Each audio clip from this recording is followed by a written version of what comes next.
नमस्कार। माजा क्रिएशंस के कपड़ों के कलेक्शन पर इस खास बातचीत में आपका स्वागत है।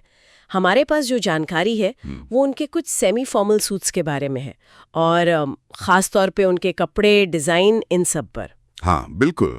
तो आज हम ये समझने की कोशिश करेंगे कि माजा क्रिएशंस कैसे काम करता है। मतलब कैसे वो कपड़े की क्वालिटी और डिज़ाइन की छोटी छोटी बातों पर इतना ध्यान देते हैं।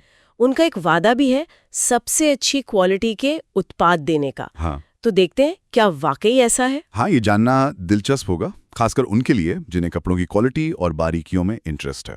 तो चलिए शुरू करते हैं। जो जानकारी है उसमें कई तरह के फैब्रिक दिखते हैं। ऑर्गेन्जा, विस्कोस है, मल चंदेरी, मल कॉटन, टसर सिल्क भी है, क्रश्ड मल, यहाँ तक कि प्योर मूंगा सिल्क भी। मतलब वैरायटी तो काफी है। हाँ, काफी अलग अलग तरह के कपड़े।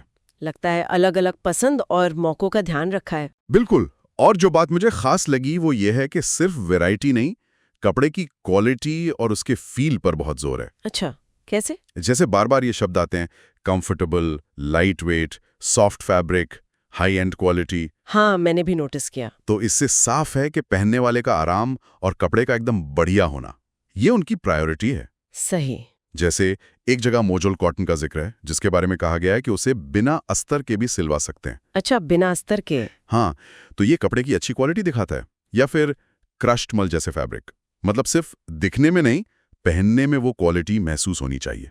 बिल्कुल। और फिर कारीगरी, वो तो कमाल की है। बात सिर्फ कपड़े तक नहीं रुकती। हाँ, कारीगरी पर तो बहुत ध्यान दिया गया है। हर पीस में कुछ न कुछ हाथ का काम दिखता है। जैसे फ्रेंच नॉट है, कटदाना हैंडवर्क, कांथा वर्क भी है। हाँ, kantha work, multi thread embroidery, मोती का काम, फिर वो कश्मीरी स्टाइल की कढ़ाई, जरदोजी वर्क, लखनवी काम, लिस्ट तो लंबी है। सही में। जैसे एक आइवरी मल कॉटन सूट पर कश्मीरी स्टाइल की रेशम धागे की कढ़ाई का जिक्र है, या एक पीले सूट पर बारीक महीन काम। मतलब डिटेलिंग पर बहुत फोकस है। बिल्कुल। और अगर हम इसे थोड़ा और बड़े लेवल पे देखें, तो ये जो इतनी डिटेल में कारीगरी है ना, हाँ, ये सिर्फ सजावट नहीं है। इससे हर कपड़े को एक अपनी पहचान मिलती है, एक यूनिकनेस आती है। अच्छा। जैसे टसर सिल्क पर हैंडलूम वीव है, या फिर प्योर मूंगा सिल्क पर वो सोना रूपा कड़वा वीव। सोना रूपा कड़वा वीव, ये क्या होता है? मतलब सोने और चांदी के धागों से की गई एक तरह की जटिल बुनाई, बहुत खास होती है। वाह। और दुपट्टों पर भी देखिए, कट वर्क है, स्कैल्पिंग है, अलग अलग तरह की लेस लगी हैं। ये सब दिखाता है कि डिटेल्स पर कितना ध्यान है, और ये उनके उस सबसे अच्छी क्वालिटी वाले वादे को सपोर्ट करता है, क्योंकि क्वालिटी सिर्फ कपड़े में नहीं, कारीगरी में भी झलकती है। सही कहा। अच्छा, एक और बात जो मैंने देखी, कई पीस को सिंगल या रेयर आर्टिकल बताया गया है। हाँ। और उनकी कीमत भी एक रेंज में है, करीब 2500 से 8500 रुपए तक। तो ये एक्सक्लूसिविटी, ये रेयर होना, क्या ये भी क्वालिटी का ही एक हिस्सा है? हाँ, ये एक जरूरी पहलू है। देखिए, जब कोई चीज रेयर या सिंगल पीस होती है और उसकी कीमत होती है, तो ये उसकी खासियत को दिखाता है। उसमें लगी मेहनत, मटेरियल और कारीगरी की वैल्यू को दिखाता है। ओके।